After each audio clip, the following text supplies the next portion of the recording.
Psychotherapy, what I'm speaking about, its aim is to help people live a meaningful and satisfying life despite of all life's struggles that all of us are always experiencing. And the way how we're doing that is by systematically and explicitly addressing what is meaningful in life. And also we try to make sense of our social situation that we're in.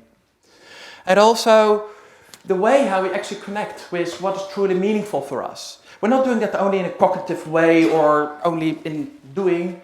It's very experiential. So we use our own experiences. We listen to our intuition to really connect with that. To really listen to ourselves, what is authentically meaningful to me. And we use a range of techniques for that. And I'm going to speak about that today. And it's not only theoretical, because often when I start to speak about meaning-centered therapy and about meaning in life, a lot of people think that it's all theory, it's all philosophy.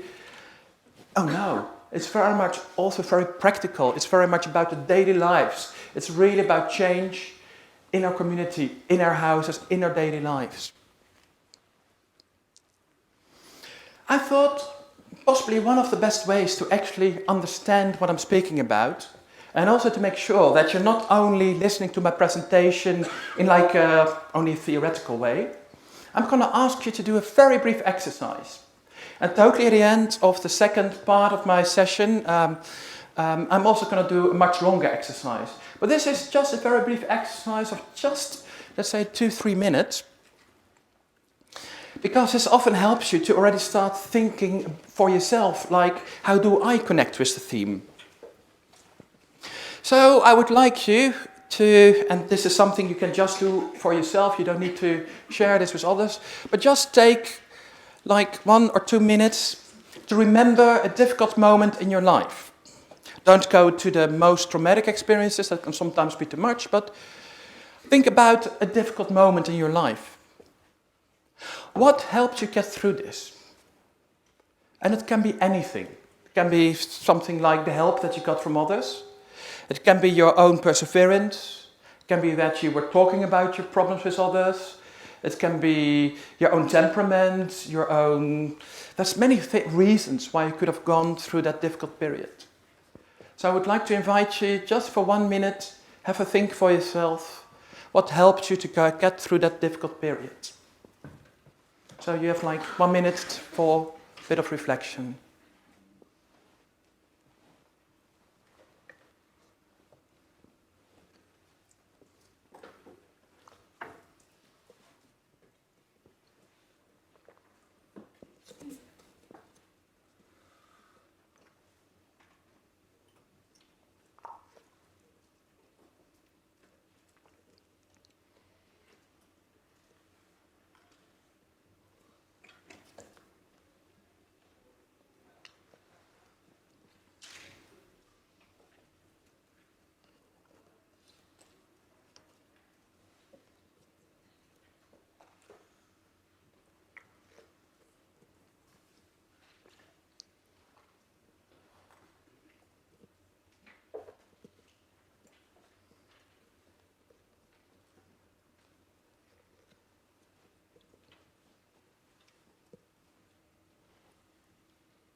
Yes.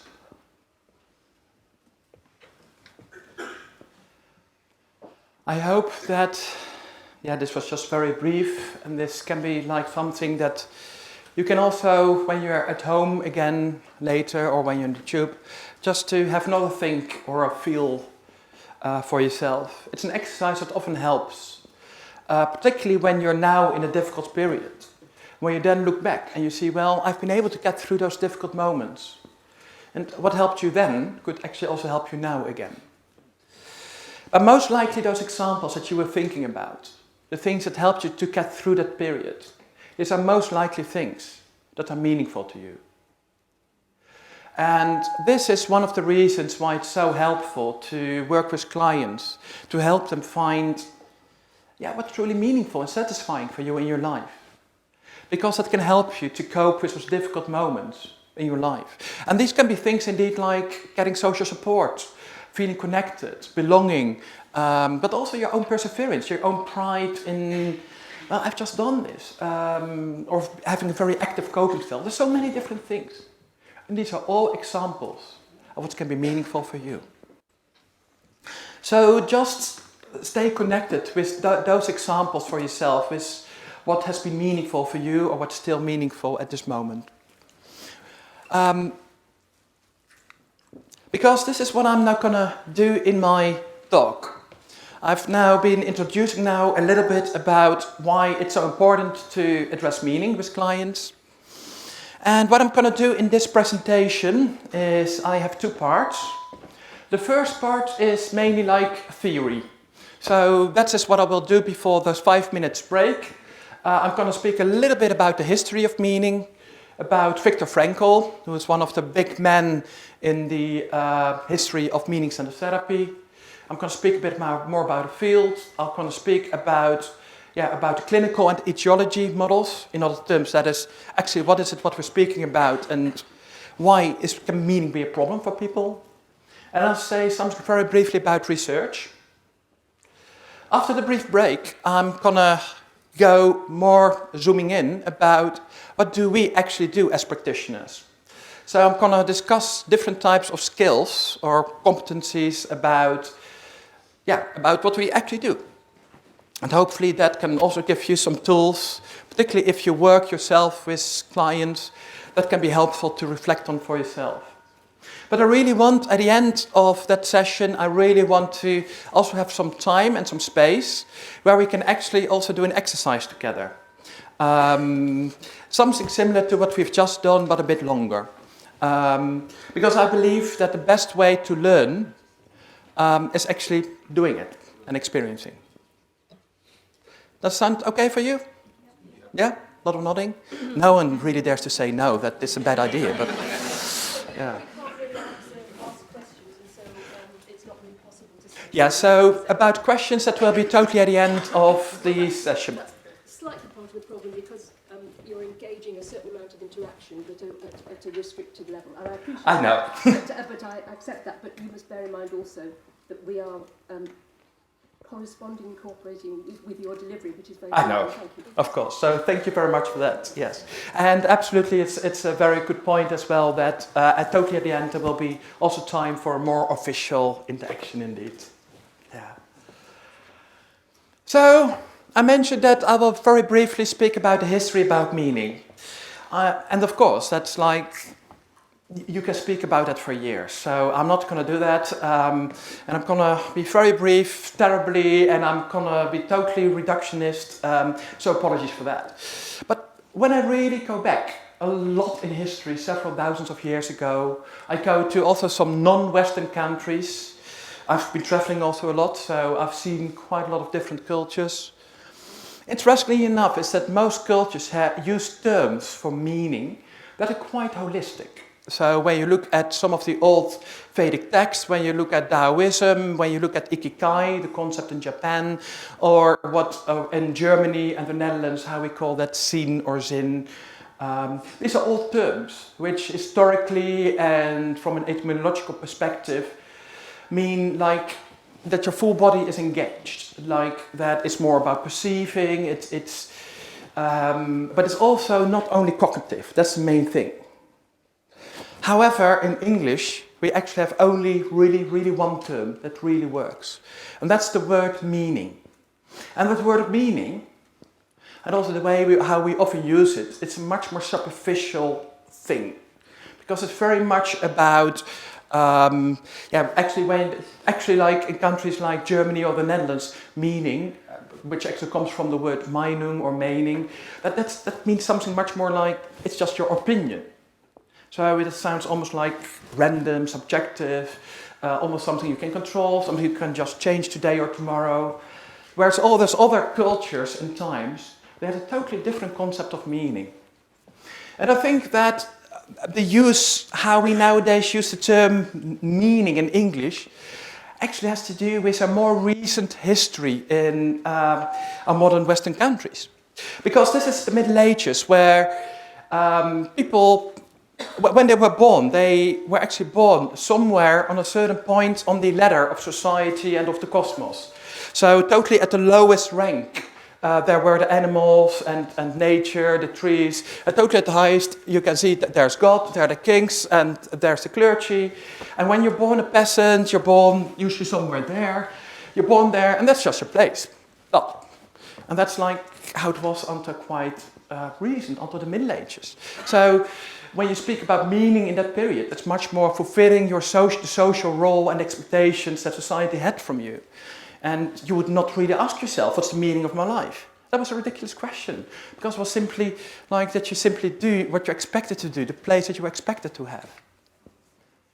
But you know that during the Renaissance and the Enlightenment, this idea of a ladder totally collapsed.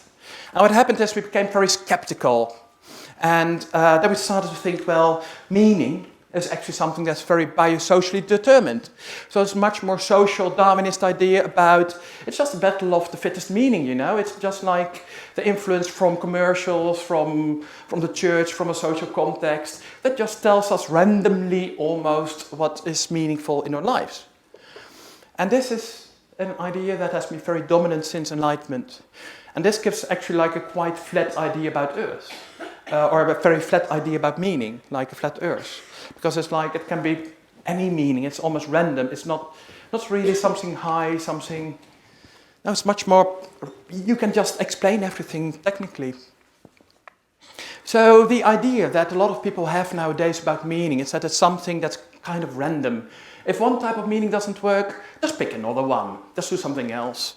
So it's a very functionalist idea. And so it's almost like when you're going to the stores, that you can actually buy instant meaning, you know, that you can go to the store, that you get it from the shops, that you can get it from the shelves. And that's also why there's so many retreats, there's so many books like 7 Steps to Big Success, 7 Steps to a Meaningful Life, etc. There's so many books, self-help books on that. The idea that you can make meaning yourself. And there's also the idea like, just do anything that's meaningful for you, whatever that is, but also do it just to the maximum. But whatever you do, we can just change it, it's random, but do it to the max. That seems very much how we seem to be thinking about meaning. However, when we really think back about where we come from historically, where we have a much more holistic idea about meaning, and then we have ended up here, like, that's a very specific way of thinking about meaning. So, what you also see is at the same time, is during the 20th century, there is a new idea about meaning, where actually personal meaning is neither totally that idea about the ladder from the Middle Ages, but it's also not so random or superficial as the modern meaning. But it's something different. It's like a third option almost. And this is what I call climbing in the mountains. Because it's very much like when we just go into our own experiences, there is a reason. And there is a hierarchy in our experiences between what's meaningful, what's less meaningful. That's also the exercise I started today with asking you, why are you here? The thing is like, most likely that's quite clear for you. And most likely I assume you have not been thinking about that for days or weeks or months. Now you make the decision somewhere, it just feels more meaningful than lying in your bed. And why that is? Yeah, there may be many explanations for that, undoubtedly.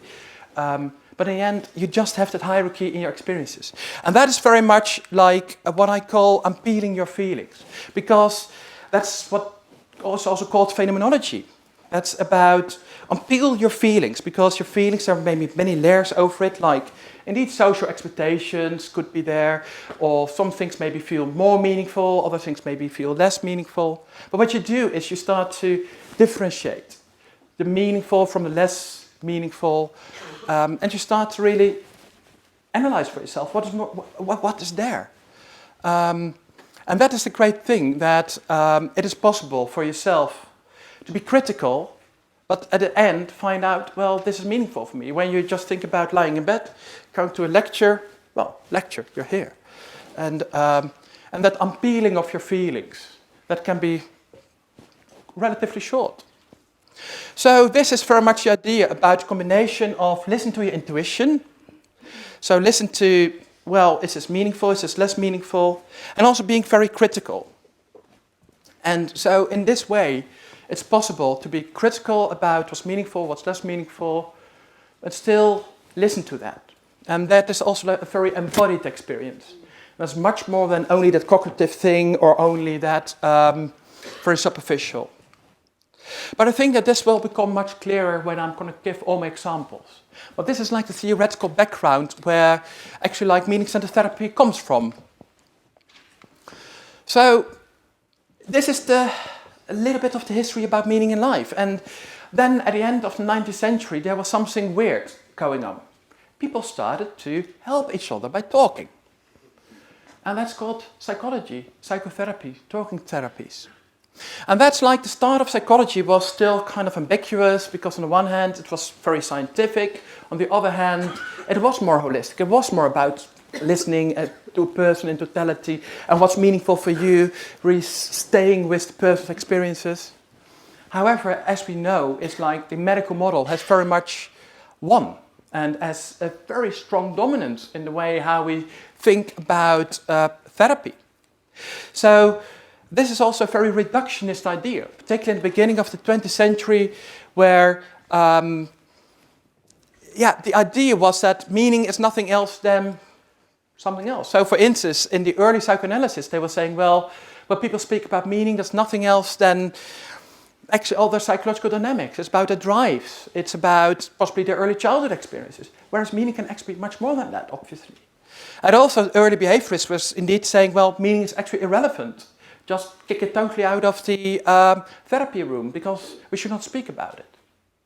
Of course, that was only like at the beginning of the 20th century. Nowadays, people are much, much more nuanced. And I recently had a debate in one of the Dutch scientific journals. Some of the behaviorists who founded behaviorism in the Netherlands, they were also saying, yeah, of course we speak about those topics in therapy as well. So things are not that black or white anymore. However, from this feeling that the totality of our experiences, that like that holistic experience of meaning, that there's not enough attention to that.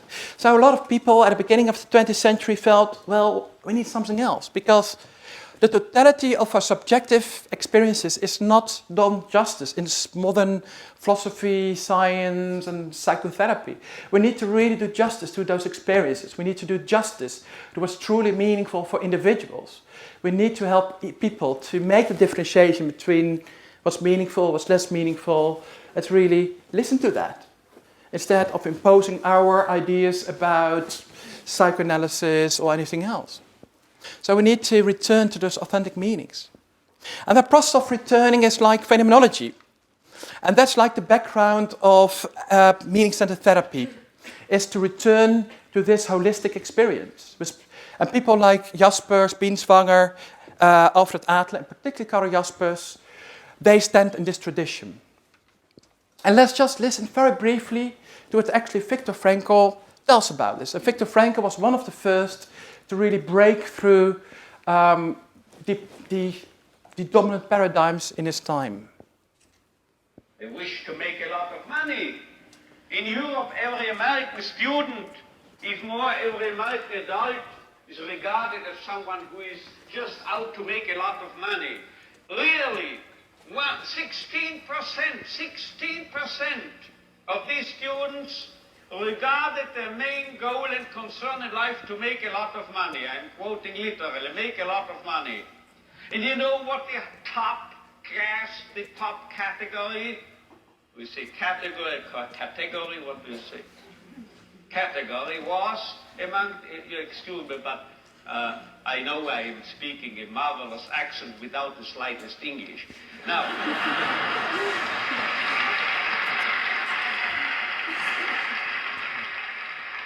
you know what the top category was? 78% of these American youngsters were concerned, as they expressed it themselves, with finding a meaning and purpose in their lives. So this is a realistic view on man. And you know, you won't believe it, gray hair, my age, I started taking flying lessons recently. Do you know what my flying instructor told me? If you are starting here, wish to get here, say east, heading for this, and you have a crosswind, you will drift and you will land here. So you have to do what we pilots call crabbing, he told me, C-R-A-B, crabbing. You have to head for north of this airfield, and you have to fly that way, you see, as if you headed in this direction. If you are heading here above this airfield, then you will actually land here. But if you head for here, you are landing here. This holds also for man, I would say. If we take man as he really is, we make him worse. But if we overestimate him,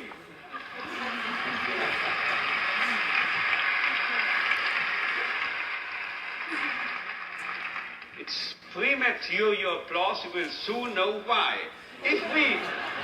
If we seem to be idealists and are overestimating, overrating man, and looking at him that high, here above, you know what happens? We promote him to what he really can be. So we have to be idealists in a way, because then we wind up as the true, the real realists. And you know who has said this? If we take man as he is, we make him worse. But if we take man as he should be, we make him capable of becoming what he can be. This was not my flight instructor, this was not me, this was Goethe. He said this verbally. And now you will understand why I, in one of my writings, once said, this is the most apt maxim and motto for any psychotherapeutic activity.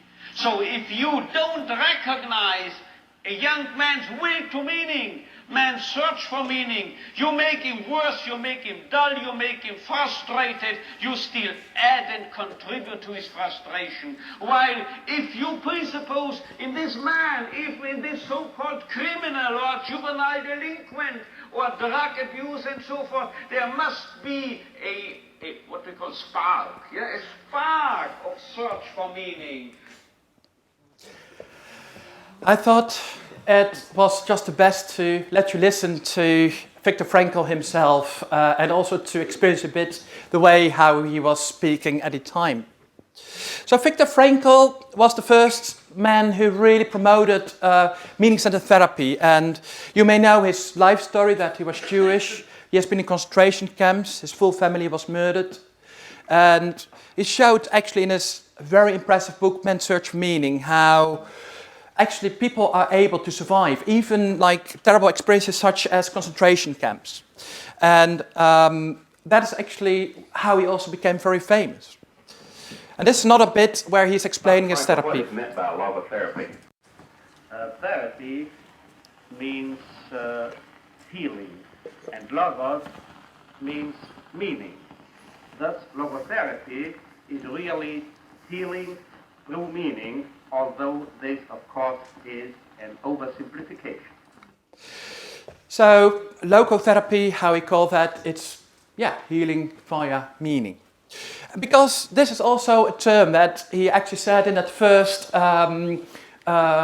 very short clip that I showed you. He was speaking about existential frustration, because he was saying that one of our problems is like when we were animals, or animals, they can usually just follow their instinct, their drives, and they don't reflect on themselves, and that's relatively easy. However, we human beings have a problem. We are reflective beings. We think about ourselves. We think about our options, and that makes it more complicated. And in the past, like how shown actually also were told, well, in the past it was more like that we just knew our place on the societal ladder, and we were told by church, by society, by the moral code how we should live our lives. However, that has often gone in our current secularized society, so there's no individual guidance. And this combination is fatal almost, like where we are reflecting on ourselves all the time, but at the same time there's no individual guidance. And this is where people get frustration. And that's actually like, what's even worse, is like that we are disconnected from our bodies. And also like that full concept of the holistic type of meaning, where like much more of our full body is included. We seem disconnected from our body much more, and from our intuition, from listening to ourselves. So we often don't know our full desires. What happens then is, because we're reflecting, there's no individual guidance, and we are not really in touch with our own feelings. What happens, according to Frankl, is that we become conformist, or even fall to all the totalitarian regimes. Like I would say, also nowadays we see very strong fascism that's actually starting to creep up in many countries, unfortunately. And that is related to this background. And so also there's the wish that many people have to live a tensionless life. The idea that, well, when you just find that one particular goal in your life, everything will be okay. That's that very simplistic idea that we have, like we can just make any random meaning. It doesn't work that way. Life is much more complicated. And what we often have is, when we try to strive towards a goal, that takes time, it takes effort, it's a struggle. And also, actually struggling, and also having conflicts, feeling paradoxes, that is not pathological, that is not a problem, that is normal, that's part of life. And being able to live a meaningful life, despite of our struggles, that is what we should aim for. And this is where the existential frustration comes from many people. And this is where Frankl really wanted to help people. And it was very based on his idea that we have a freedom of will. And of course, it's not as if we can choose everything we want, because, of course, that we are limited by our biological, social context, etc. However, we always have a freedom to decide how we relate to that situation. We can cope with it in many different ways. For instance, when he was describing in the concentration camp, when he was there, he would say, in a concentration camp, you have very limited options. However, one day, there were some people who actually ran out of the barracks and they started shouting like, well, you should come outside because you should look at the mountains. There's a beautiful sunset. So you had all those prisoners of war, all those inmates, you know, almost skeletons, walking skeletons, and they were actually enjoying a sunset. That's weird. And that's precisely what Frank was saying, like, we cannot change situations like being in a concentration camp. And that's also for ourselves on a much other level, but we are also limited by our socio-economic situation, by political situation, by the climate crisis. We cannot change it immediately on our own. However, we can change our attitude towards that, and we can look for what's meaningful within that situation. And this is what Viktor Frankl calls the freedom of will, which he believes is always there. And also he believes that meaning is so important. All of us crave for it. We have a will to meaning, and that's much more fundamental, according to him, than, for instance, this drive or this will to pleasure like Freud has. Because this is also the obsession that people have with happiness. He's saying happiness is something totally different because it doesn't work that way. For instance, pleasure is much more a byproduct of the fulfillment of our strivings, but it is destroyed when we really directly strive towards it. So the more a man aims at pleasure by way of a direct intention, the more he misses his aim. Most likely you've tried it yourself when you really have all those high expectations like, I'm going to the concert, I'm going on that holiday, all the pressure, and it may come or it may not come. So pleasure or happiness, something that often we are focused on nowadays, it doesn't come that easy. And that's also what Viktor Frankl says. It's also very much about self-transcendence. It's like looking beyond ourselves, looking beyond our own happiness. It's looking beyond, it's actually transcending ourselves. So he says, the meaning which a being has to fulfill is something beyond himself. It is never just himself. Meaning must not coincide with being. Meaning must be ahead of being. Meaning sets space for being. So what he's actually saying here is like, think about your context. So we have a responsibility not only towards ourselves, towards our own potential, but also to really look at society, at humanity, connecting a bigger purpose, creating a better world. And I've done a lot of research. I'm going to say something about that in a couple of minutes. Well, I actually discovered in 109 studies of 45,000 people worldwide, indeed what people focus on meanings, which are not merely materialistic or self-oriented, but when meanings are more about in a social domain, or when it's about a larger purpose, then people are doing psychologically and physically much, much better. So indeed, I think Viktor Frankl had a very good point here. And this is very important to bear in mind when you work, for instance, also with clients or for yourself. And that's so important to look at the bigger perspective. So this was a little bit about Viktor Frankl. However, we are now many decades later, and there are now even more than 38 different meaning-centered schools. So there are many different therapists and all with their own flavor to work with meaning. And I'm not going through them. And I often call this that it's like a meaning-centered therapeutic continuum where actually therapists give no systematic and explicit attention to meaning, or they give totally explicit and systematic attention. Because in the end, how I see it is like also behavior therapists, they should also help you to live a more meaningful life. For instance, when I overcome my phobia of dogs, I will feel free again to go shopping, to go out, etc. But before that, I was possibly too afraid to go on the streets. So in the end, behavior therapy can be extremely meaningful. However, the difference between, for instance, behavior therapy or also acceptance and commitment therapy and other types of therapies is that it's a less systematic attention, it's less explicit exploration compared to meaning-centered therapy. Meaning is something which is given and cannot be constructed in some way. This is Alfred Langley. And Alfred Langley is one of those other speakers. And this is where he's also very much saying where what's really important is to really listen to actually how meaning is given and not how it's made. And where he's saying, well, that's a big difference. It's like a meaning-centered therapy. We really listen to actually that feeling that's already there. When you start to explore your feelings, you differentiate this meaningful, this not meaningful, that you feel, well, it's just there. And that's something different than the idea that some other therapists or types of therapy may give, like, well, you can just randomly pick any meaning, or meaning itself should not be the core of therapy.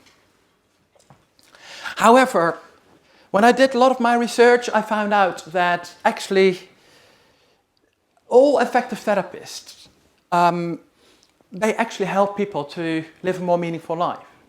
And actually, the more explicit you really address meaning in life, the more effective therapy will be.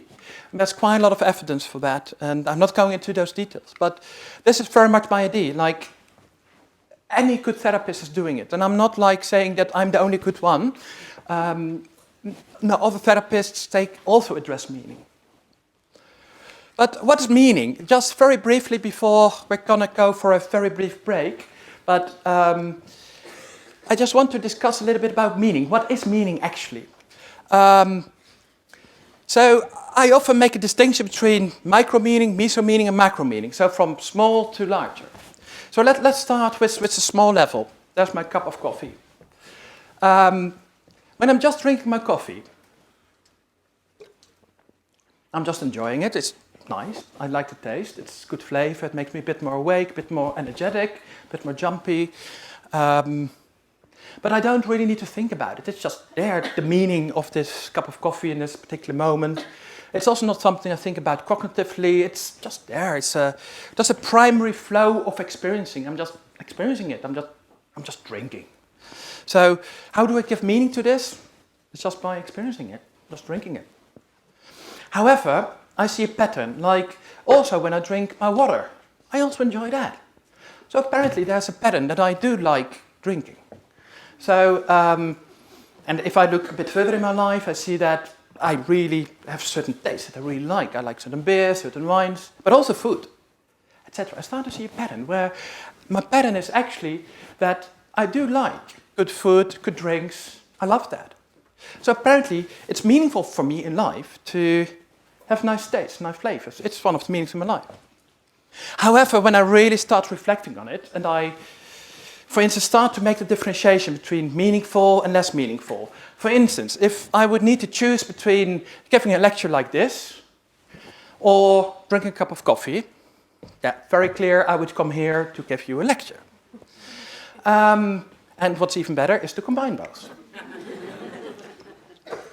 But so what we can do is, like, from such a mundane experience, from drinking a cup of coffee, behind here we can already see the bigger patterns in our lives, which are already there, which are non-reflected, which are already there in our experience. But we can reflect on that. And then I can go back. Like, if I, for instance, would experience like a conflict between drinking a cup of coffee and giving a lecture.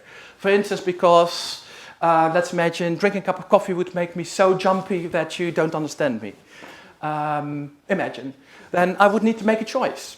But I can do that on the abstract, higher level, decide, well, I'm going to skip my cup of coffees because giving lectures is more important. So what you see is that all those levels, they work. And it's not only very philosophical, it's just also just experiencing, just in the here and now. And that's what meaning-centered therapists do. They work at the same time at all those levels. They try to make it specific. And also at other times we start to see patterns. And again. And that's what we do. It's like we try to see the patterns, and then reflect on the patterns, and then go back. And that's actually like almost in essence how I see meaning-centered therapy. And also in therapy itself, it's also what I do, because what's the meaning of therapy? It's actually that I speak with my clients about what is it? Why are you here in therapy? What do you want? So we start with that reflection. And then we can decide, well, let's do this meaning-centered therapy, this thing that I've developed, let's use this treatment. Okay, cool. Possibly at one point we start to feel, well, it doesn't totally work well. Like when we're just experiencing it in a relationship, like, it's not going that well. Then we go back again and we start to just speak about it, like, does this really work, this approach to you, or should we do something else? So that's also even speaking about a therapy, it's also going back and forth. And this is often how I start my therapy. I just discuss a little bit about what is meaning. And I think that that's now already quite clear, that it's not like only one particular thing in your life, like that is one absolute meaning, or it's only for spiritual people, or it's unchangeable. No, it's much more a lived experience. It's changeable, but at the same time, we can find it. We can discover it by analyzing our own experiences. We can discover what's more meaningful and what's less meaningful. So I often start with my clients speaking about, what is it for you? How do you experience it? And I just give them an explanation. And this is an important one. People who have been here at my previous lecture, they've already seen this picture. And this is the thing that I find very important. It's because many people ask, what is it actually? Because meaning in life is such a difficult term. And so I often say, well, living a meaningful life, that's like the total experience of sailing through life. Because when you sail in a sailing boat, it's not like as if you can reduce that to one thing. Like some people, when they speak about meaning in life, they say it's having one particular goal. No, meaning in life is much more than that. For instance, also when you're sailing is more than going from point A to point B. For instance, like sailing towards that particular lighthouse. It's more than that. So meaning is all those things at the same time. So meaning is, indeed, it's about having like some point at the horizon where we go to, the goals that we set in our lives. So it's about motivation. But it's also about having values. So there's a value also about, for instance, my value. When I'm sailing, I won't use my motor. No, I will just use the wind. And also in life, I have certain values, like how do I want to live my life? It's ethics. It's also about map. It's about understanding my place. Where am I in life and society? How do I understand? How do I give sense? How do I make sense? It's also about navigating. It's about knowing, like, this is how I actually do it. Like, it's nice to have the theories, but how do I actually set goals and manage goals in my daily life? It's also about self-worth. So it's about, well, I feel really worthy enough to actually get my sailboat out of the shed and really go on the water. And it's okay to listen to myself. It's okay to really listen to what's meaningful to me. And I'm worthy for that. And also actually doing it. And really not only doing it theoretically in like a therapy session, but actually living your life. And finally also surviving storms. That's knowing how can I live a meaningful life despite of the problems that I may encounter in life. So meaning is like all the things at the same time. All of them. And that's interesting. Whereas too many therapists, they only see it as one thing. For instance, acceptance commitment therapy, which you may have heard of, they mainly look at it as particularly as values. Whereas I'm saying, well, it's much more than that. And this is a thing that you will experience when you speak with clients, etc. And living a meaningful life is also when we ask, what are precisely the examples? What is the precise way we find it? And I'm going to speak about that in the second part a bit later, a bit more. But we have like 5 different sources of meaning, like 5 waterfalls of possible meanings in our lives. So we can find meaning in materialistic or hedonistic experiences. So for instance, like in a material possessions or success in a job, etc. Or drinking cups of coffee. It can also be about self-oriented types of meaning. So that's like about self-care, autonomy, taking pride in yourself, your perseverance, autonomy, stuff like that. It can also be about social meaning, so about my social connections, belonging to a community, taking care. It can be about larger meanings, about the higher purposes, personal growth, trying to create a more just world. And finally, it can be about more abstract, more philosophical stuff, for instance, like feeling alive, feeling connected, feeling unique. For instance, when I often work with people in the last stages in their life, that I often say, well, at this moment, there's nothing new I can create or do. But I'm still grateful that I'm at this moment still here, that I'm breathing. That in itself is meaningful. So what we often see is that people experience meaning in multiple domains at the same time. And what I already said is particularly those materialistic and self-oriented types of meaning that are associated with worse psychological well-being and worse even physical well-being. We even know that, for instance, tumors, cancer, actually develops quicker when you're primarily focused on this. It's also your immune system is worse, etc. There's quite a lot of indications for that, although more research is needed. Whereas when you focus more on the social and the larger types of meanings, precisely what Viktor Frankl called that self-transcendence. When you focus on that, your life will be actually, you will also feel mentally better, physically better. I'll just skip this very quickly. So, one of the big things is also about,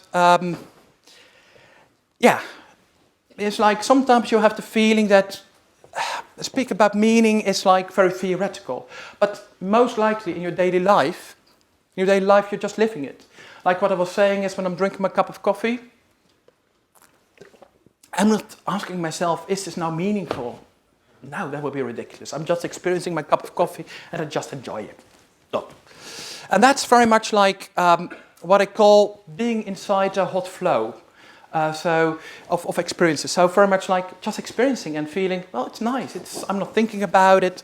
It's like flow, it's mindful, I'm happy, and so that's often when people speak about that, also clients, be aware of that. Like when someone is saying, I am drinking my cup of coffee, so you know that they're usually in a good place because they are in a process of experiencing a meaningful life.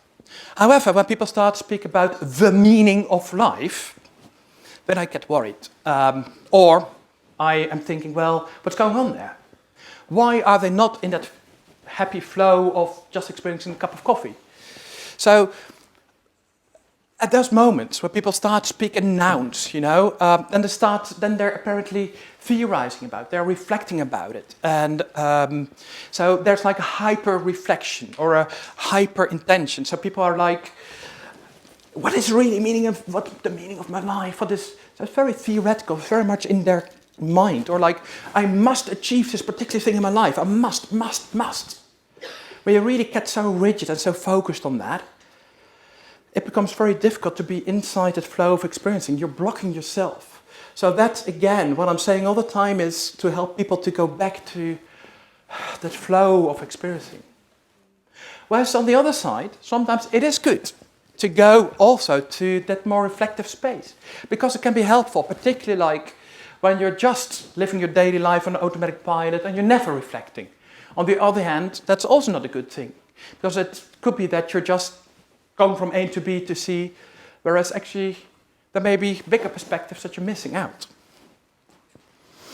But it's particularly with life events that people suddenly start to change. So people feel, well, I'm totally cast out of my experience. And it has to do with our basic experiences, the basic conditions of life that are suddenly changed. Because in our daily lives we have the idea that, well, life is predictable, we're in control of what happens, we are invulnerable, life is benevolent, I can explain things. These are expectations we often have implicitly in our daily life. So for instance, I'm giving this presentation here, and I assume that you won't totally lynch me. It's just a very basic expectation. It's also my expectation you'll understand me. And it's thanks to that I'm able to give this presentation, and I'm now in the flow when I'm talking. I'm not really reflecting on myself presenting now, I'm just in the flow. And that is because this works. I have those expectations. However, if there's something in your life that happens that actually undermines those assumptions, for instance, when you start attacking me, or when actually, like, for instance, in your life, if you develop a very serious disease, when Brexit happens, when the climate suddenly becomes a big problem, all the things, they can suddenly block that normal flow that we have in our daily lives. And then we start to reflect, then we are outside of that flow. And this is very much what you work on also in therapy. Like, how can you live a meaningful life despite of that, those difficult moments in life? And this is like all those models that you can create in psychology. But every time and time again, I'm not going into detail, but I'm just showing, like, this is like a model about, or I'll show it, so this is a better one. So this is like a model that I've created about people with physical disease. Like, and you see in the middle of it is like, how do people cope psychologically with difficult moments in life, with changes in life? This is the block about meaning. Like, how are you able to still live a meaningful life despite of the problems? And that's very much what, as meaning therapists, what we really try to work on.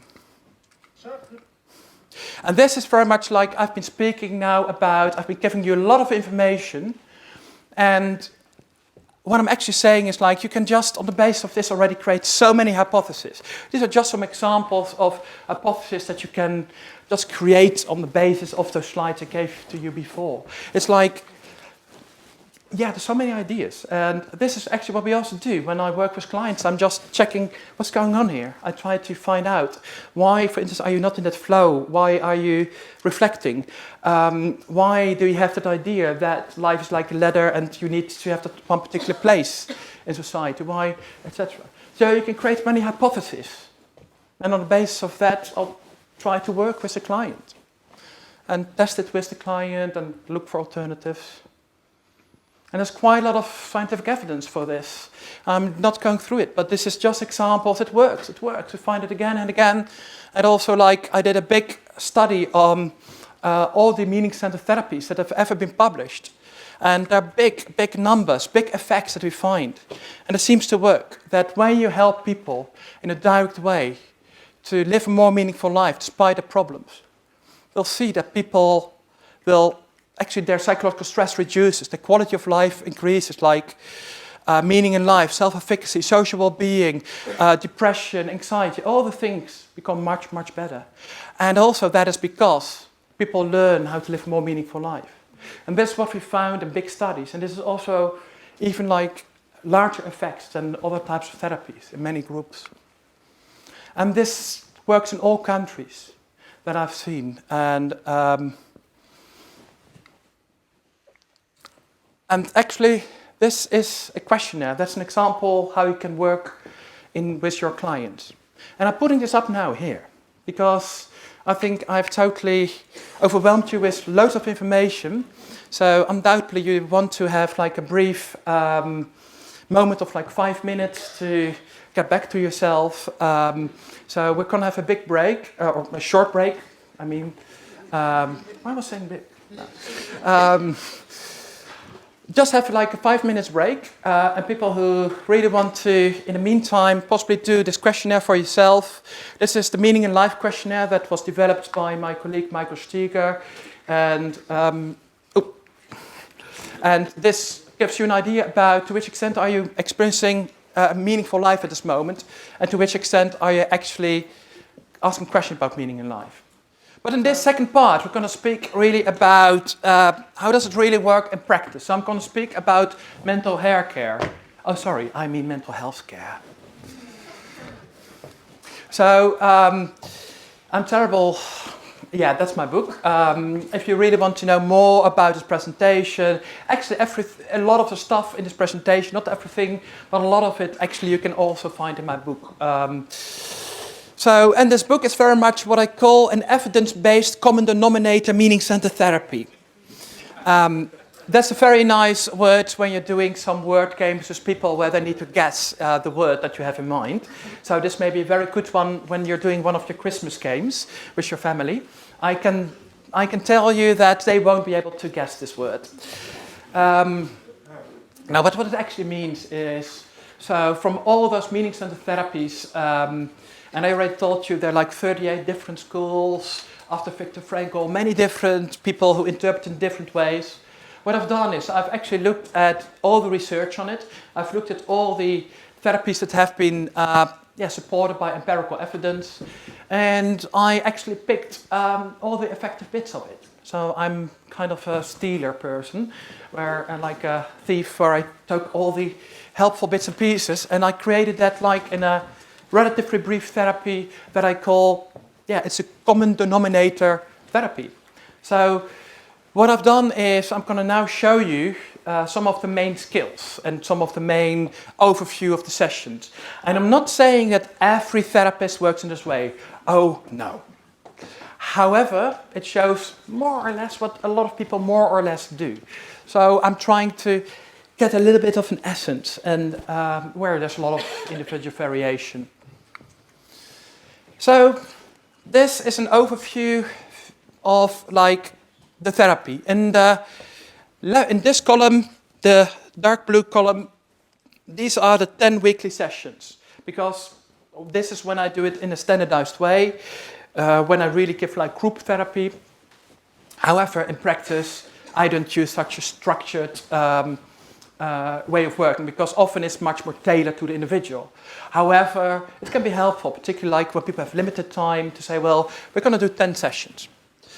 And when I do 10 sessions, I did it in this way. So this is the overview of the session. So the first 3 sessions are about the introduction and the relevance of the therapy, and particularly of like meaning. Then I have 1 session for each different type of meaning. You remember that I was speaking about 5 different types of meaning. So there's a session about materialistic types of meaning, about self-oriented meanings, social meanings, larger meanings, and about more philosophical, abstract types of meanings. So we have 1 session for each, where we explore how is it relevant at this moment in your life, or is it not relevant, would you like to do it more, and reflect on that. And in the last couple of sessions, we really look at how can we apply this actually in our daily lives. So that's like the overview. And then here we have actually what we do within an session. So at the beginning, there's like an introduction about what are we going to do in this particular session. Then usually I have a bit of theory. So I'm very educational, because I believe it's helpful for people just to learn a bit about how do those things work. I'm very transparent in that sense, like I share my expertise with you and with my client, and on that basis we work together. And then this is the main bit. We're going to do a lot of experiential types of exercises. So we look at your experience. So for instance, I do some meditation or mindfulness. We're going to do that in like 10 minutes time. We're actually going to do that ourselves now, as an example. And while people are in a more relaxed state, so people are not only in that cognitive, intellectual type of space, but when people are a bit more relaxed, a bit more open for all the experiences, but people are more there, what I'm then trying to do is then, from that state, I'll ask them questions about what's meaningful for them. And we're going to do that, so that you'll experience that very soon yourself. And that's very often helpful. And then we share those experiences, and we reflect on it. And then finally, at the end of the session, we're going to evaluate, like, what are the conclusions you want to take from the session? Because it can be that you say, well, while I was reflecting on those questions, well, those types of meanings, those examples are not relevant for me. I don't want to do anything with it. Fine. I'm not judging you on that. It's like I'm helping you to make those decisions and to reflect on that. And then I'm also helping people to really set some goals. Or like, what do you really do with those experiences in your daily life? How do you do that?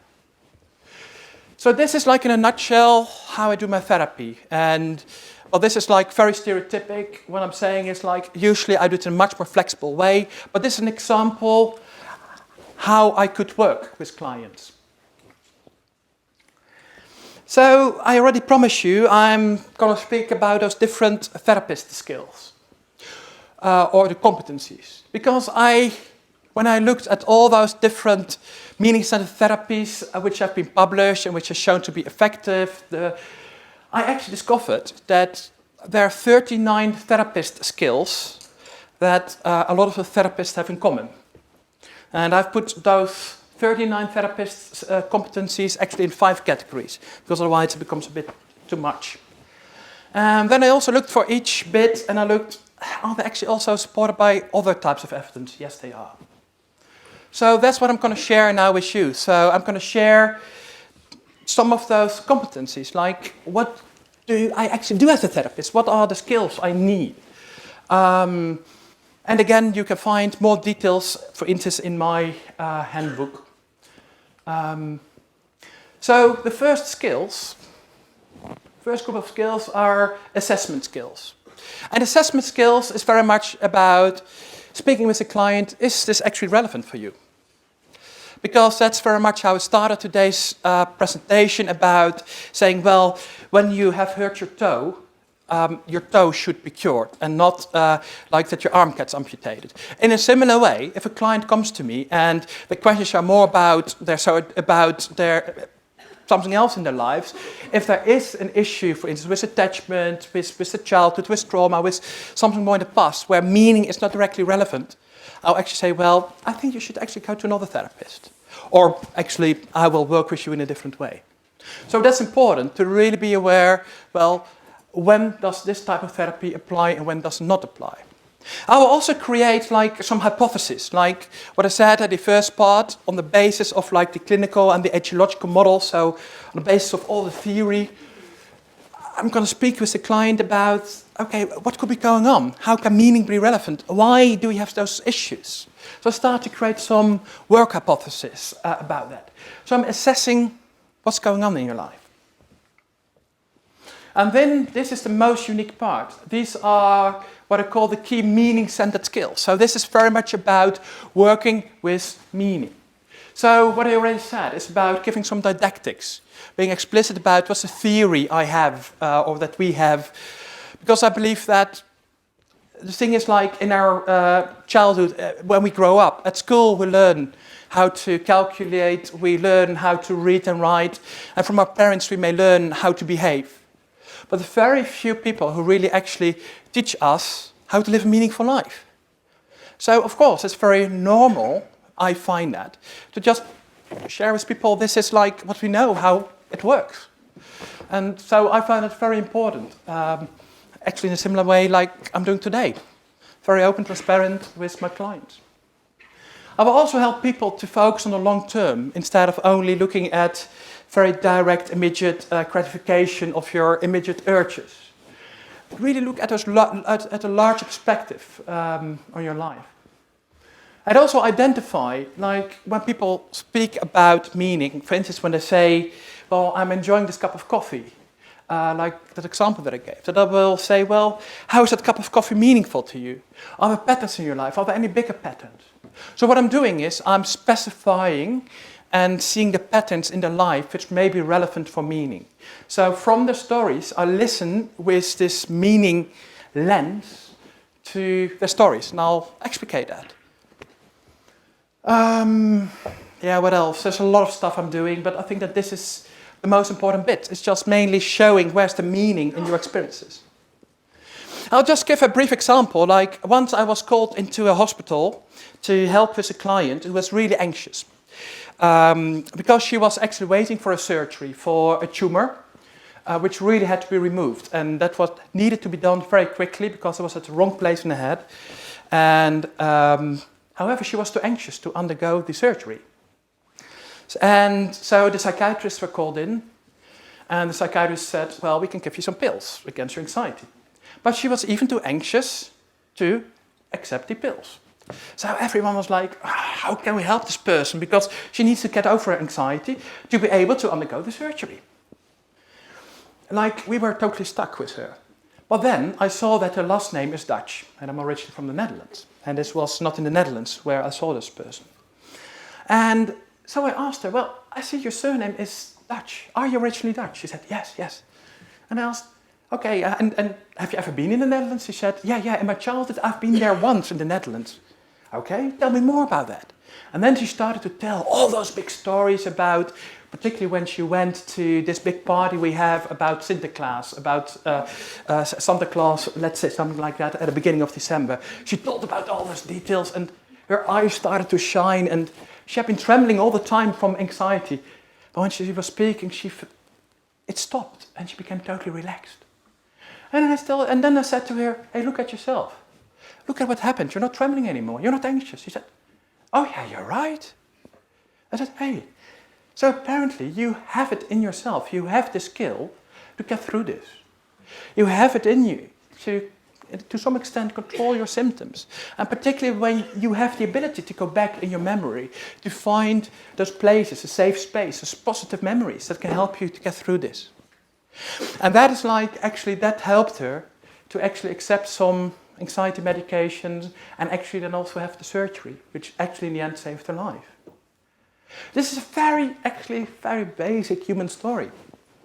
But this shows actually the importance of really addressing what's meaningful for a client. And it's always there. It's like, even what I often do is when I cannot get a connection with a client, I just ask, for instance, about a jewelry. And I ask them a full story about that.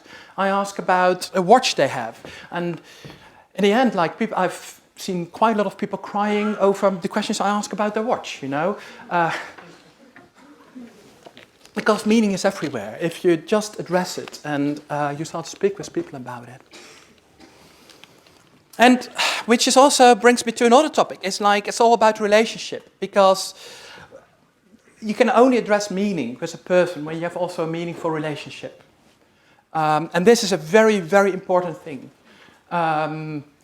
Whereas it's not only like a cognitive thing, like what I've told you before, is like the more you work on the theoretical level, you're not really getting into what's truly meaningful. So it's important also in your relationship that you have like an open, warm, trusting, safe relationship. There are many ways how you can do that. Like I once had a client who was very distant, and due to that, the therapy was really stuck. So, and then I started actually at one point, I said, well, I feel that there's something going on in a relationship. So I started to really address it quite explicitly, our relational issues. And by actually speaking about that, I started to open up in the relationship. And from there, actually, there was much more openness, much more warmth. He felt accepted, etc. And then we could finally work on what's truly meaningful in his life. And that's how we really made a change. And then there are like a group of skills that I call phenomenological, experiential, and mindfulness skills. In other terms, that's very much about getting out of that. There are many different ways how you can do that. And there are many different other types of psychotherapists who have used loads of different techniques, like also mindfulness, meditation, or dream work, or creative arts. Later today we will hear more about music therapy, or even about some kind of psychedelic therapy. These are all different ways how we can actually address what's meaningful for us in the non-cognitive way. And that can be particularly helpful for people who are too much thinking. And finally, the last set of skills are so-called existential skills. And that's very much about actually be explicit about what's going on in your life and be realistic about life and saying, well, life is full of paradoxes, life is full of threats, life is full of challenges, and, well, that's life. Things don't come that easy. And just acknowledge that and say, well, of course you're stressed. I understand. I understand you're in such a difficult life situation. Like I did also with that woman in the hospital, that I told her very much like, I understand you're totally afraid. I get it. And by addressing that, we can really help it. Like I remember that one person, when I was helping her, actually quite literally on her deathbed. And still, until the last moment, she was on her phone, playing games. Because actually, the fact that she was dying, that she would be dead in a couple of days, was too much for her. It was really difficult for her. And I understand that, because it is a lot. It's frightening, of course, by definition. So I spoke with her about that, and we addressed it, like her fear about death, etc. And by addressing it, giving it a name, and saying, yes, it's okay to feel that way. And by actually bringing that in, she didn't need to necessarily use her phone all the time, and she was able to connect a bit with her family. So this is also an important bit. So these have been some of the key skills that I would use as a meaning-centered therapist. However, what I already told is like when it's about working with meaning, one of the most important bits is about experiencing it and doing it. So what I'm now going to do with you is it's a big experiment. Because we're going to do an exercise, and I'm going to do almost like a mass group psychotherapy with you. I've never done psychotherapy with such a big group at once, so I don't know whether this is going to work.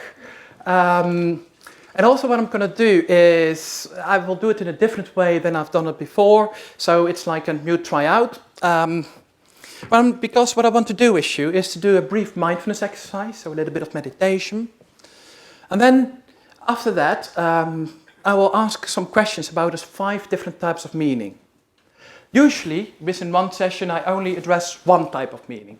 What I'm going to do with you, and I've never done that before, I'll actually go through those 5 different types of meaning. I'll just ask you some questions to think about some examples about each type of meaning. And I'll just ask you to whatever comes up in you, that just comes up, and that's fine. I'm not asking you to do anything more, but like, what are your first associations when I ask those 5 different types of meaning? What comes up? That's fine. And then I'll ask you, and that's why you can see all those post-its. Then I'm going to ask you, after that, to write one example of meaning on one post-it. So, one example per post-it, and I'm going to say that later again. And then we'll kind of start working with that as well. But that's what I'm going to do with you. And yeah, so I've now kind of introduced what we're going to do, so possibly let's just do it. And again, I hope, the thing is, I'm not going to do anything scary, anything weird, I hope. But if you feel, for whatever reason, like that you need to not participate, that's fine. So look after yourself. If you feel, well, I don't want to go there, fine. But just do your own thing, that's okay. So don't feel forced to do anything you don't like to do, obviously. But we're going to start with a brief mindfulness exercise. And so I would like to ask you to sit relaxed and try to have nothing on your lap, or at least that is not really disturbing you. Possibly, like, what often is helpful, just to have your hands on your legs, or just have it in a relaxed position. That is good for you. I would also like to invite you to close your eyes, but if you feel that that's too scary, you can also just stare a bit in front of you. That's also okay. So, now that you've closed your eyes, I would like to invite you to feel how you are sitting. Just feel how your body is touching the chair and how it's touching the ground. Just feel how it's touching.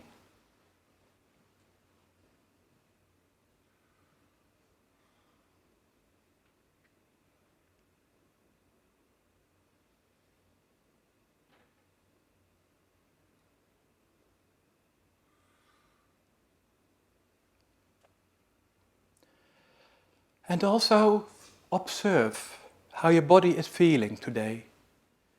Is your body tired or energetic? Are there any pains, or is your body relaxed? Just observe. How is your body feeling at this moment?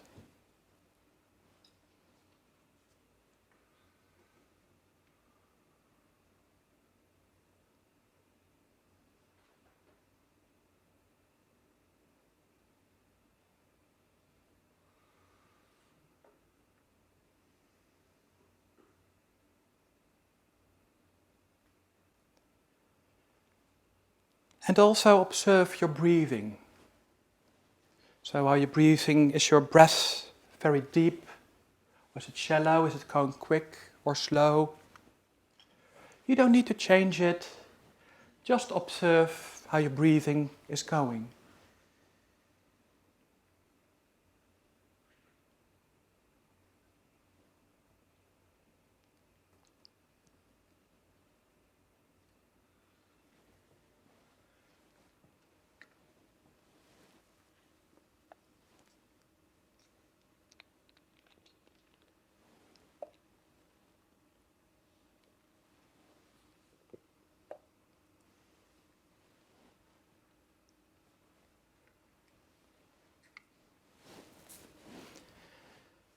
And now that you are aware of your body, I'm going to invite you to think about some examples of meaningful moments in your life. And just let any associations come up with the questions that I'm going to ask. And it can be anything. And if you have found one example, try to find another example. And if nothing comes up, that's also okay. But just listen to my questions and see what feelings are coming up. I would first like to ask you to think about some materialistic things, or some things that you have in your life, or nice experiences that you have in your life. So these can be about things that you have, like, for instance, like a house, or CDs, or whatever possessions you have, a car, or financial security, or success in your career or in your education, or just some nice experiences you have, like going out, food, or your health, sports, nature, animals. So anything in your life that's nice to have or to experience.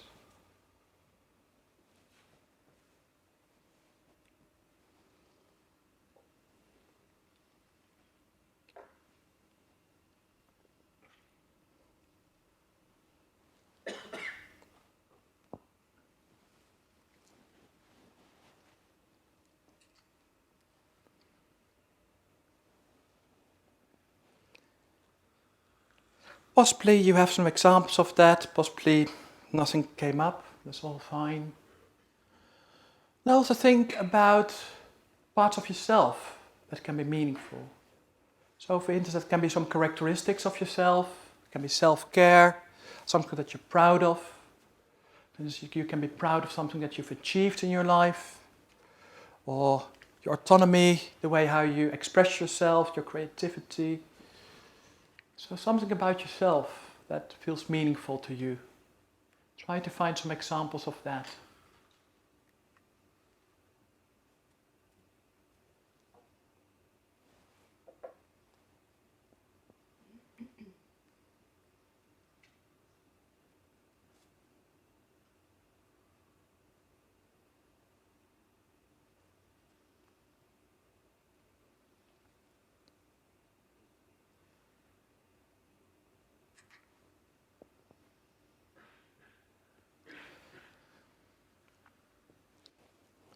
And now that you possibly have some examples about what's meaningful about yourself, also start thinking about your social, the relationships that you have with other people. So think about, for instance, like your social connections, your friends, your family, or a community that you feel that you belong to. Or think about altruism, so things that you do to help others. Taking care of others, of children, parents, sick people. So what is meaningful for you in relationships?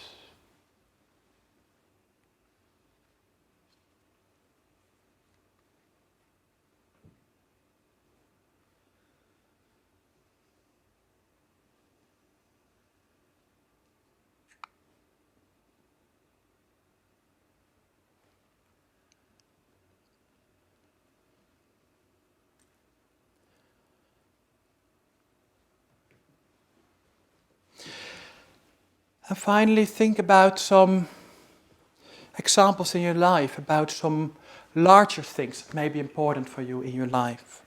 That can be some very specific higher goals in your life, some bigger purposes, or like self-development, or trying to create a better world, trying to be an ethical person, or being spiritual or religious. Think about something about a bigger perspective that is important for you.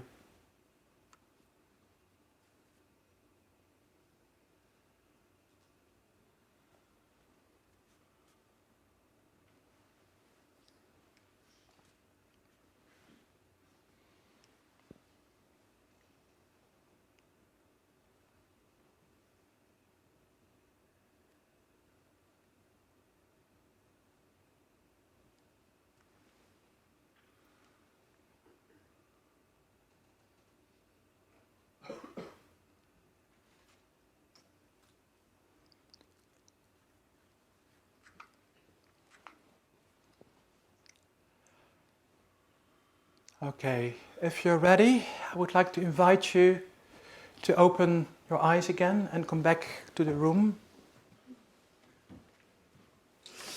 If you need to stretch or something like that, do that just to be back again.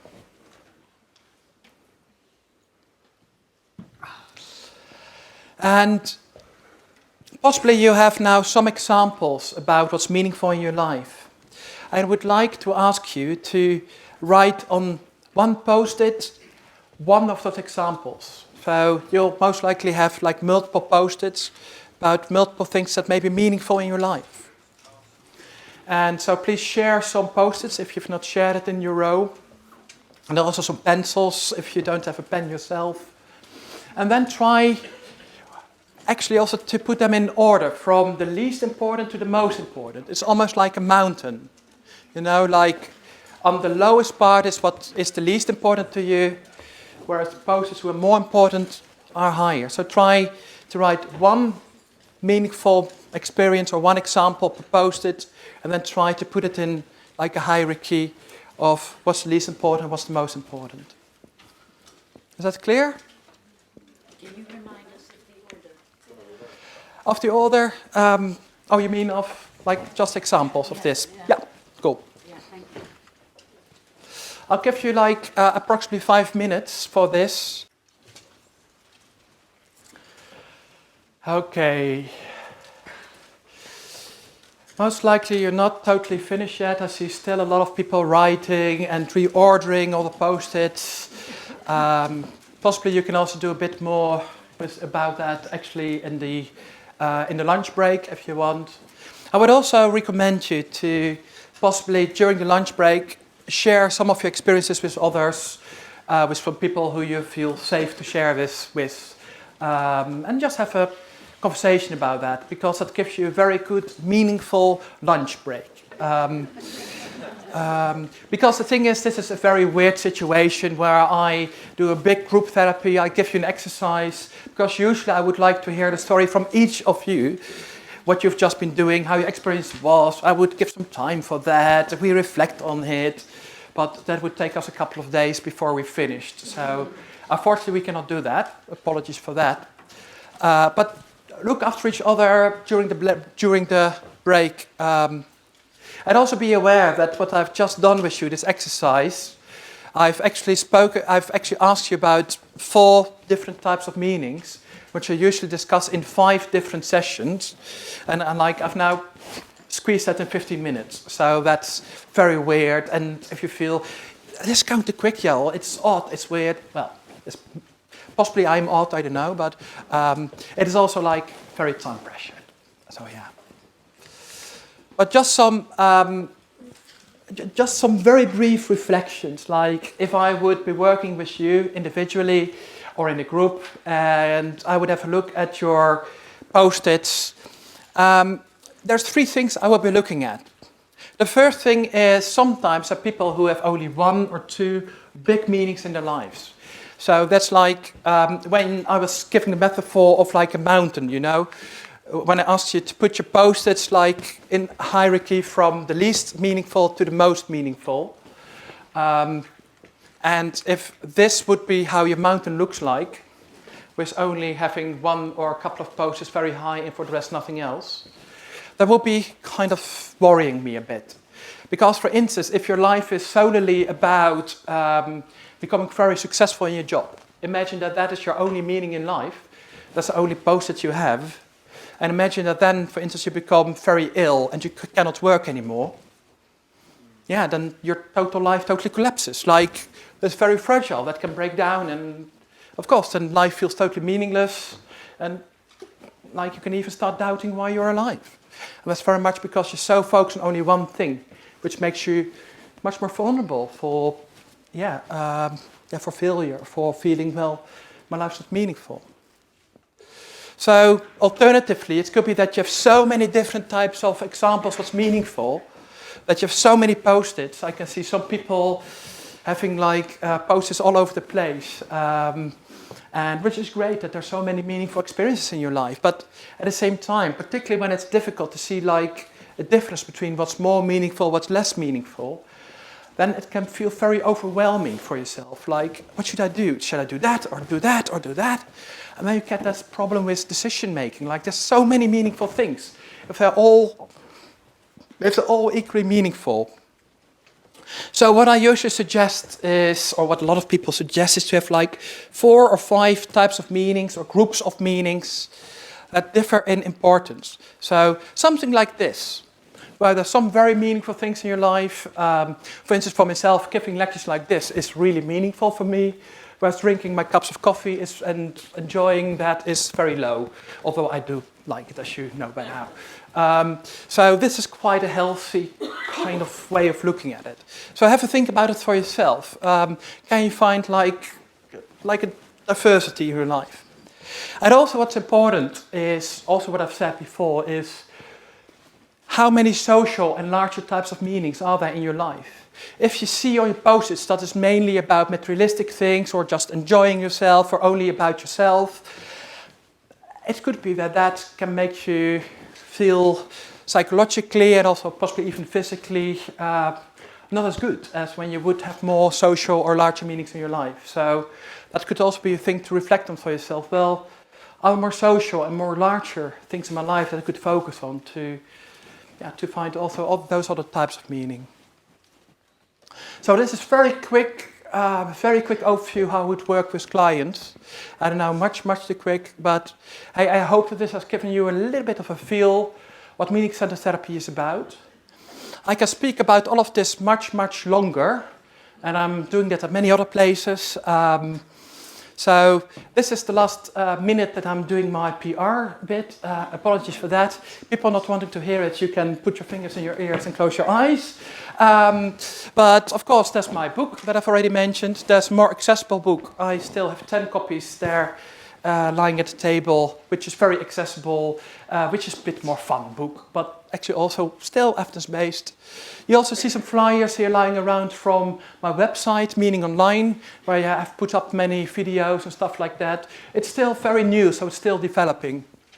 And I'm also going to give a 2-day workshop at the Extension Academy, where I'm going to really teach practitioners, any type of practitioner, so you don't need to have a psychology background. But if you're working with people and you want to really learn how to help people live a more meaningful life, then I'm going to give 2 workshops at the Extension Academy next year. And actually, very important is if you happen to have cancer, or you've had cancer in the past, or you know someone else, I'm actually starting a big trial at the Metanoia Institute where I'm going to give free therapy. And I would also like to ask you then also to fill in some questionnaires so that we can find out more about how it's like for people to really experience this type of therapy. So then you can just send me an email and you can possibly then get therapy for the trial. And this is also very important. You have already seen like all the flyers lying there, because I'm extremely excited about this. Here in this building in July, there's going to be actually the biggest conference on meaning-centered therapy that has ever been here in the UK. We have some of really the most well-known people in the field. If you are only the slightest interested in this topic, do come, because this is so unique, the people who are going to speak here. So I'm really excited about it. Please do come. Yeah, I think that's what I wanted to share with you. So there's still a bit of time for some questions, and I will also be hanging around here in the break. So yeah, do come and have a chat. So thank you very much.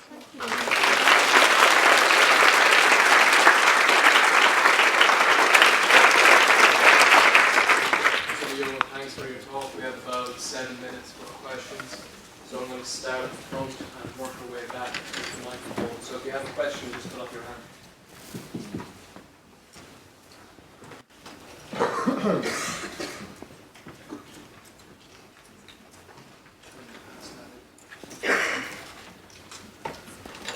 Yes, hello again, and thanks for that very much. Two things. One is how one trained as a meaning therapist, use that term. And the other one is, what do you believe is the crossover between, as I say, I call it meaning therapy and spiritual therapy? Mm-hmm. Okay, question number one is, how do you train as a meaning-centered therapist? Like what I already showed you before, is that there are like 38 different types of meaning-centered schools. So there are quite a lot of different types of schools. So that's one thing to say. And also like a lot of those different schools have different types of training. For instance, I'm actually the leader of an existential therapy program at the New School for Psychotherapy and Counseling. Well, that's also where I'm going to give also this 2-day workshop. And I think this is at this moment the closest. We're now also in the process of possibly starting there a full training, actually also based on like how I've already given this presentation today. So that's like in development at this moment. But the nearest is actually doing this 2-day workshop or doing a full existential psychotherapy training at the London New School for Psychotherapy and Counseling. Your other question is about spiritual counseling or spiritual therapy. I'm not a big expert precisely on that myself, but as far as I know, it's like spiritual counseling is a very broad umbrella term. So there are many different types of practices within that. And oh yes, I'm sure that there's loads of overlap. And yeah, the thing is, I also don't believe that I have a monopoly on meaning or working with that. Now, that's also why I showed that overview of like what I call the meaning-centered therapy continuum, where, oh yeah, there's a lot of overlap, absolutely.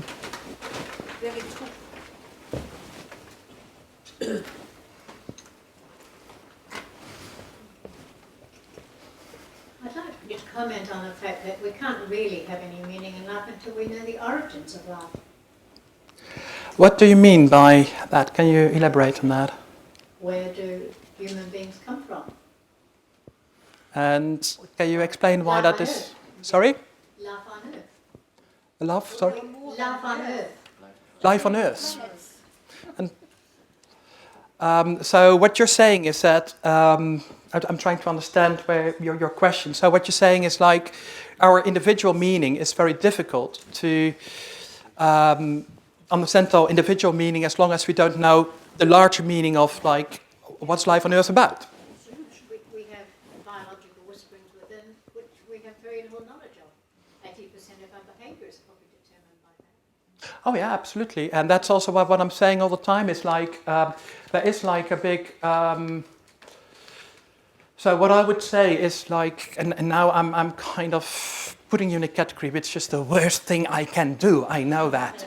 But it's very much like, that's also when I'm speaking about larger meanings or even the more abstract meanings, which is really crucial. When I'm also saying that's good for your health in that sense, like if you try to be aware of that. And yeah, our knowledge is very limited about the bigger perspective. It is very limited, it is. And yes, it is, that's an important source. And I totally agree that for many people that is very related to each other. I totally agree. And there's so many more questions, so many more paths that need to be discovered there. I totally agree with you on that. And, in a way we are unique also. sorry? In a way we are unique. Absolutely, we are. And that's also the word that's saying here. Yes. Because it is. And that's crucial to reflect on that. Yeah. Hi, I live in a therapeutic community, and the approach, I would say, is psychodynamic mainly. I don't know much about it, but how would you bring meaning and sound therapy into? Have you got any ideas how I could maybe bring something back to the therapeutic community? Yeah, thank you. Yeah, like what I would say is like any good therapist should always help you to find out what's meaningful for you. Like any good therapist should be doing that, whether they're trained in meaning center therapy or not. And a lot of psychodynamic people, my colleagues, I know that they give also quite a lot of clear attention to that.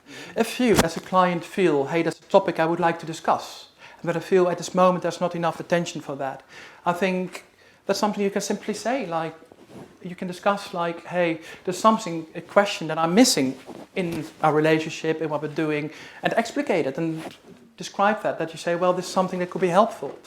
And to create a space where you can just speak about that quite openly and... Yeah. I suppose I also mean for the actual, the community itself. Mm-hmm. There are a lot of people who get quite bogged down in their problems, and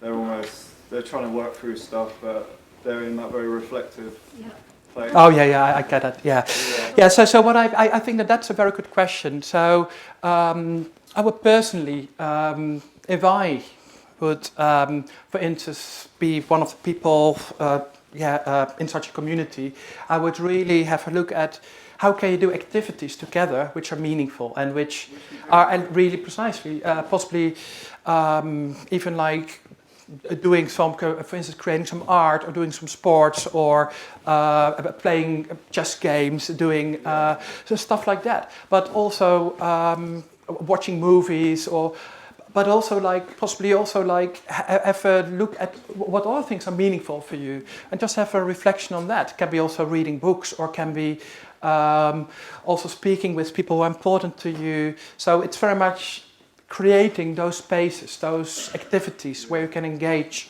in those meaningful activities. And I think that is really important. And that's one of the things that I often hear from people who are particularly in more acute care, like in more psychiatric wards. I know that's something different, most likely. But what I hear is that too often there is not so many meaningful things for them to engage in. That can be actually kind of boring, and where it can actually bring you down a bit more, because you start to become even more theoretical, even more in your mind. So, and I know that sometimes it can be important to really be like in a safe space, and it may be necessary. However, it's also, I hope that, for instance, it's one of the things, like I had a friend who actually had to be sectioned, unfortunately, but he, when he knew that he was gonna be in a psychiatric ward, I actually recommended him to bring some stuff with him where possible and where that was allowed, to engage in meaningful stuff. For instance, he really likes to draw. So I told him, or I recommended, well, bring some of your drawing books and your pencils with you, please. Otherwise, you're not going to be happy there. And that's what he did. And that was what was helping him while he was there. Okay, thank you for your questions. That's all the time we have before break. We're going to have a break between 12 and 1 for lunch. And afterwards, we're going to have an introduction to music therapy from Dr. Miller. Just before we break, one last round of applause for Joel Vos.